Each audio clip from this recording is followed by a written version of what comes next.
आपल्या घरापासून सुरुवात करून एक महिला पश्चिमेकडे 10 किलोमीटर चालत जाते. डावीकडे वळण घेऊन पुन्हा किती किलोमीटर चालते? 25 किलोमीटर चालते. पुन्हा ती डावीकडे वळते किंवा वळण घेऊन 10 किलोमीटर चालते. पुन्हा ती डावे वळण घेऊन 5 किलोमीटर चालते. आता ती तिच्या घरापासून किती अंतरावर असेल असा प्रश्न विचारलेला आहे. काय करायचं? पहिला आपण तिचं घर काढून घेऊया. हे तिचं घर झालं. इथून ती काय झाली? निघाली. कोणत्या दिशेने निघाली? पश्चिमेला. बरोबर आहे. आता बघा, इकडे पूर्व, इकडे पश्चिम, इकडे दक्षिण आणि इकडे काय आहे? उत्तर. दिशा माहिती असणं गरजेचं आहे. इथून ती पश्चिमेकडे किती किलोमीटर गेली? 10 किमी गेली. किती किमी गेली? 10 किलोमीटर.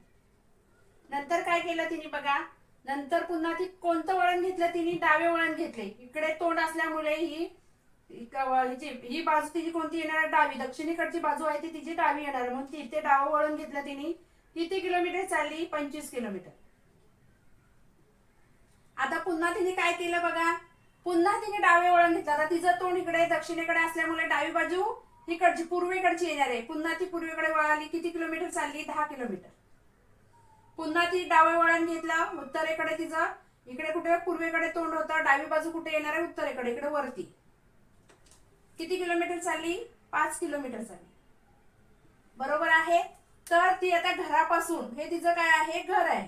तर घरापासून, तिच्या घरापासून किती किलोमीटर अंतरावरती आहे असा प्रश्न विचारलेला आहे.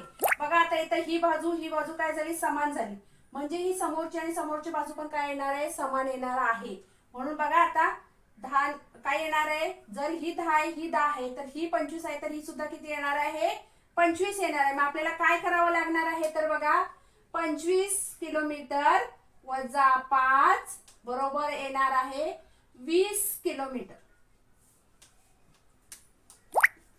किती किलोमीटर येणार आहे? तिच्या घरापासून किती अंतरावर असणार आहे? 20 किलोमीटर अंतरावर असणार आहे.